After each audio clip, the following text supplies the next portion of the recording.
অনেক যাত্রীরা দূর দূরান্ত যাবেন, কিন্তু এখান থেকে আমরা দেখেছি প্রথম থেকে সকাল থেকে টুকটাক বাস চলছিল, কিন্তু এখন আইনশৃঙ্খলা বাহিনী এসে সেই বাসগুলো বন্ধ করে দিয়েছেন, যার ফলে যাত্রীরা অনেকটা ভোগান্তিতে পড়েছেন। আপনি কোন জায়গায় যাবেন? জায়গা তোমার, আপনার কোন জায়গায় যাইবা? দক্ষিণ সুনামগঞ্জ। আপনি এখন কি বাসে যাবেন নাকি?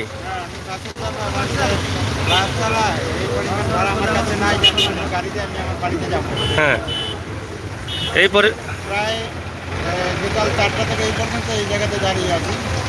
বাসের কোনো ব্যবস্থা না থাকলে আমি এই জায়গাতে আটকা পড়েছি। বাস কি যাচ্ছে না? এখন যাচ্ছে না, না আগে গেছে? যাচ্ছে না, দিনে চলছিল বাস? প্রশাসনের লোকগুলো আসার পর থেকেই বাসগুলো বন্ধ করে দেওয়া হয়েছে। এর আগে কি চলছিল? এর আগে বাসগুলো চলছিল। তো যাই হোক, আপনারা কই যাবেন? ধান কাটতে বাসে উঠছিলেন? হ্যাঁ,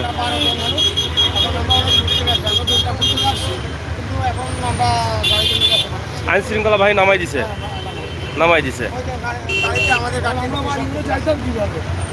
মানে আচ্ছা আচ্ছা, গাড়িতে সব কিছু ছিল। এখানে যে বাস আসছে, এই যে একটি বাস আসলো যাত্রী নিয়ে, তো টুকটাক বাস আসছে, যাত্রী যাচ্ছে, কিন্তু এখানে আইন শৃঙ্খলা বাহিনী থাকার কারণে কিন্তু যে যাত্রীগুলো বাসে ছিলেন তারা কিন্তু নামিয়ে দিয়েছেন এবং বলে দিয়েছেন কোনো বাস সেখান থেকে আর ছাড়া যাবে না। সেই সিদ্ধান্তে কিন্তু অটল করেছেন।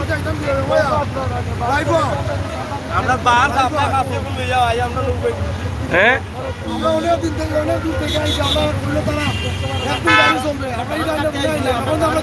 ধান কাটা যাবেন, ধান কাটা যাবেন।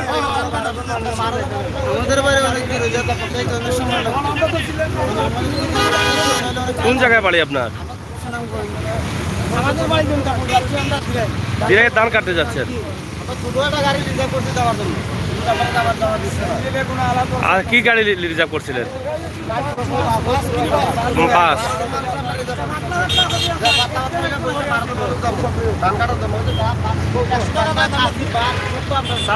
পারছেন না? না,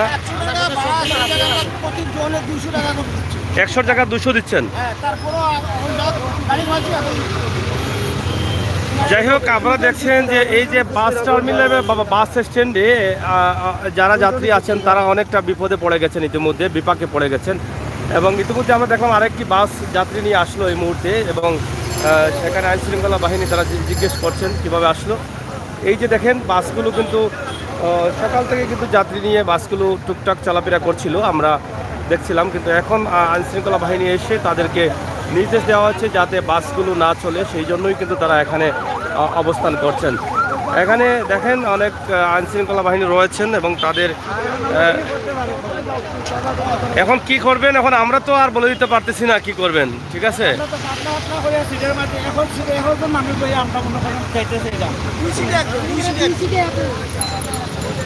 দুই সিটে একজন, তাদের সাথে দেখেন কথা বলেন, বলে আমরা তো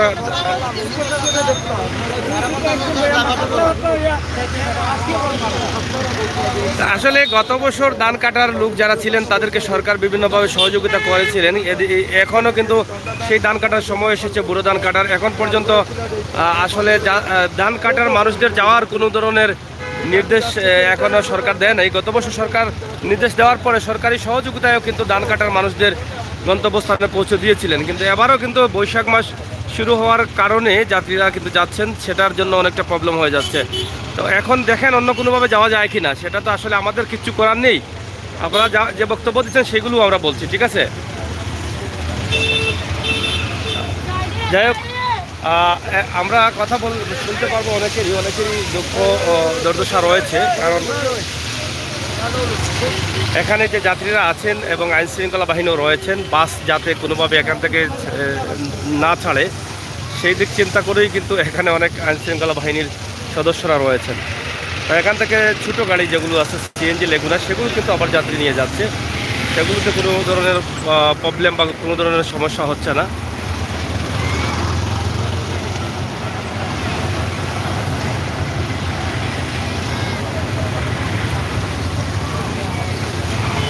আমরা আশা করব যাতে এই যাত্রীদের কোনো ধরনের সুবিধা দেওয়া হলে হয়তো ভালো হবে। আগামীকাল থেকে যেহেতু আর বাস চলবে না এবং আগামীকাল থেকে লকডাউন এবং প্রথম রমজান, সেই ক্ষেত্রে অনেকেই কিন্তু বাড়িতে যেতে চাচ্ছেন। আর সেই যাওয়াটা কিন্তু তাদের জন্য অনেক কঠিন হয়ে দাঁড়িয়েছে এই মুহূর্তে।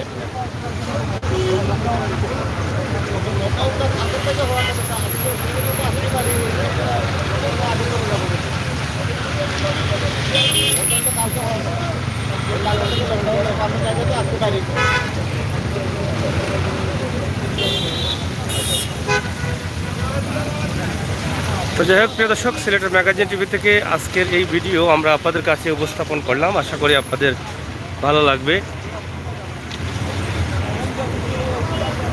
যাই হোক, আমরা এখানে শ্রমিক যারা আছেন তাদের সাথে দুই একটি কথা, তাদের কাছ থেকে কিছু কথা শুনতে চাই। শ্রমিকরা আসলে তারা এখানে আসলে কি জন্য আছেন এবং তারা এই লকডাউনকে কীভাবে মানছেন? আমরা লকডাউনত মোটামুটি বন্ধ রাখছিলাম। লকডাউন দেড় এক সপ্তাহ বন্ধ আসছিল। বর্তমান হিসাবটা 2 দিনের একটা সুবিধা দিচ্ছিল দেখিয়া বর্তমানে গাড়ি দেখো সব জাত গাড়ি আপনি দেখো সব জাত গাড়ি চলে, খালি একমাত্র বাস বন্ধ। সেই হিসাবে আপনার খালি বাস বন্ধ রাখতে না যে আপনি দেখো আবার লাইন থেকে সব ব্যাপারে সিএনজি লেগুনা লাগে কোনটা লাগে না, কিন্তু আপনারা কিতা লাগে আপনি যাতে একমাত্র টাইম জানেন মাধ্যমে কোনটা সমস্যা করে আমরা তো লকডাউন মানি। সাংগঠনিক সাহেব, আপনি বলেন আপনাদের আসলে কি বক্তব্য? প্রিয় দেশবাসী, আসসালামু আলাইকুম। আমরা যে জায়গায় দাঁড়িয়ে আছি, আমাদের এই উত্তর সুবা কেন্দ্রীয় বাস টার্মিনাল বিগত করোনা মহামারী 2 মাস 6 দিন গেছে। আমরা সরকারের আইন মেনে চলছি এবং দ্বিতীয় ধাপে আবার করোনা মহামারী আসছে। আমাদের উত্তর সুবা কেন্দ্রীয় বাস টার্মিনাল তথা সিলেট সুনামগঞ্জ বাস, সিলেট দিরাই, সিলেট সাতক, কোনো রোডেই আমাদের বাসগুলো চলতেছে না। আমরা সাধারণ শ্রমিক, আমরা সরকারের কাছে বিনীত অনুরোধ করব যে আমাদের জন্য, শুধুমাত্র আমাদের জন্য দূরপাল্লার বাস এবং লোকাল আঞ্চলিক যে রোড, এই রোডে বাস চলাচল নাই। আমরা জানি যে 1 সপ্তাহ লকডাউন সরকারে দিয়ে দিছিল। পরবর্তীতে 2 দিন বাস শ্রমিক হয়তো 2 দিন তারা বাস চালাইয়া 2টা দিনের জন্য গাড়ি চালায় হয়তো 2-4টা বাসের জন্য এই রাস্তায় বের হবে, তাও নাই। আমাদের যাওয়ার জায়গাটা কোথায়? আমরা তো সরকারের নির্দেশ মেনে চলছি। সরকার তো আমাদের প্রতি একটু দৃষ্টি দিবে যে সরকার বাস গাড়িগুলো চলতেছে না, একটা বাসে 3টা লোক থাকে, হেল্পার, কন্ট্রাক্টর, ড্রাইভার। আমাদের তো পেড আছে ভাই, আমাদের পেড ছাড়া কি কেউ রাস্তায় বের হয়? আমরা তো সাধারণ শ্রমিক, আমরা কার কাছে যাবো? কে আমাদের দুঃখ বুঝবে? 1 সপ্তাহ হয়, 10 দিন হয়, আমাদের চাক্কা চলে না। আমাদের প্রত্যেকটা দিন 500 টাকা করে লাগে একটা ফ্যামিলিতে। এই চিন্তা ভাবনাটা কি সরকার আমাদের জন্য করে না? আমি জোর অনুরোধ করব সরকারের কাছে যে বাস শ্রমিকের জন্য দয়া করে আপনাদের উচ্চ পর্যায়ের নেতৃবৃন্দ যারা আছে তাদের সাথে আলাপ আলোচনা করে আমরা আমাদের বাস শ্রমিকের জন্য একটা কিছু করার জন্য। পরিশেষে আমরা সরকারের নির্দেশ অমান্য করে চলতে চাই না। আমরা পাবলিক সার্ভিস দিয়ে রাস্তায় বাস চালাই, সরকারে আমরা শ্রদ্ধা করি, আমরা করব। আমাদের লাইসেন্স দিছে, গাড়ির পারমিট দিছে এই রোডে চলার জন্য। সরকার বলছে গাড়ি চলবে না, আমরা বাস চালাইতেছি না। উত্তর সুরমা কেন্দ্রীয় বাস টার্মিনাল গোটা সিলেট জেলার ভিতরে একটা গাড়িও চলতেছে না। আমাদের একটা গাড়ি চলতেছে না, বাস গাড়িগুলা, শুধুমাত্র বাস গাড়িগুলা। আপনারা আসেন, ছোটো গাড়ি যেগুলো আছে তাদের রুটি রোজগার হয়তো সামান্য হচ্ছে, কিন্তু আমাদের হচ্ছে না। আমি অনুরোধ করব, আমরা খেটে খাওয়া মানুষ, নিত আনি নিত খাই, আমাদের জন্য সরকার একটু বিবেচনা করবে এবং আমাদের প্রতি একটু দৃষ্টি দেবে। ধন্যবাদ প্রিয় দর্শক। কথা বলছিলাম এখানে যারা বাস স্ট্যান্ডের দায়িত্বে আছেন, সাংগঠনিক সম্পাদক, ওনার যে বক্তব্যগুলো তুলে ধরেছেন, আসলে গত করোনার সময়ও কিন্তু তারা অনেকটা কষ্টে ছিলেন এবং তারা সরকারের লকডাউনকে মেনে নিয়েছিলেন। কিন্তু এবারও তাদের জন্য আবার তাদের পরিবার পরিজন নিয়ে কিন্তু হাহাকারে পড়তে হচ্ছে, কারণ তারা হয়তোবা এই যে বাসগুলো বন্ধ রাখছেন তাদের পরিবার চলবে না, সেটাই কিন্তু তারা দাবি করছেন যে এখানে সরকারের একটু সুদৃষ্টি তাদের চলার জন্য কোনো একটি ব্যবস্থা করে দেওয়ার জন্য। তো প্রিয় দর্শক, আমরা আসলে এখানে অনেক যাত্রীরা আছেন, বাস চালকরা আছেন, শ্রমিক নেতারা আছেন, তাদের কাছ থেকে যে বক্তব্য শুনলাম, প্রত্যেক মানুষই তার নিজ নিজ জায়গা থেকে তারা এই মুহূর্তে কঠিন অবস্থানে আছেন। এখানে দেখছেন অনেক ধান কাটবেন, তারাও কিন্তু ধান কাটায় যাবেন।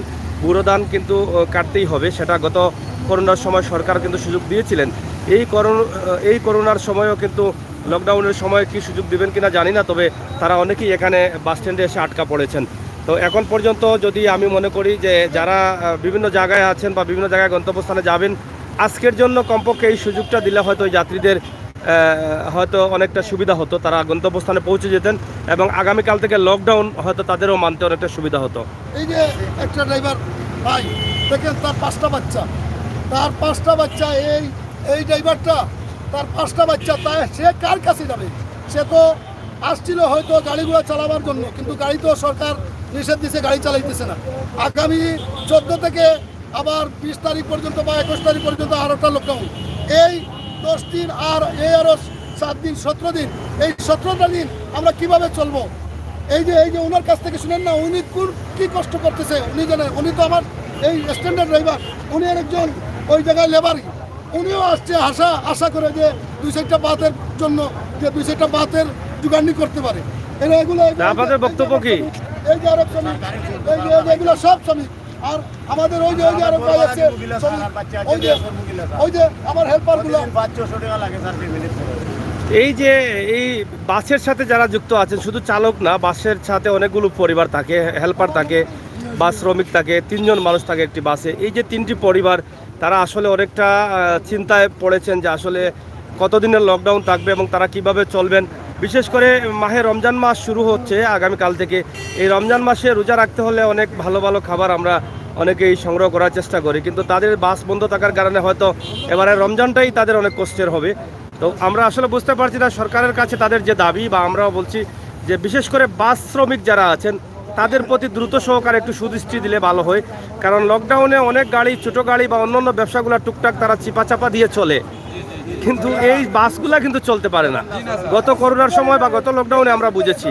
তো এই বিষয়টা আমাদের দায়িত্বশীল যারা আছেন তাদের সুদৃষ্টি কামনা করছি। আপনারা দ্রুত সহকারে এই শ্রমিকদের, বাস শ্রমিকদের করে বিশেষ করে আলাদা করে বাস শ্রমিকদের জন্য একটি বাতার ব্যবস্থা করা আমার মনে হয় খুবই প্রয়োজন।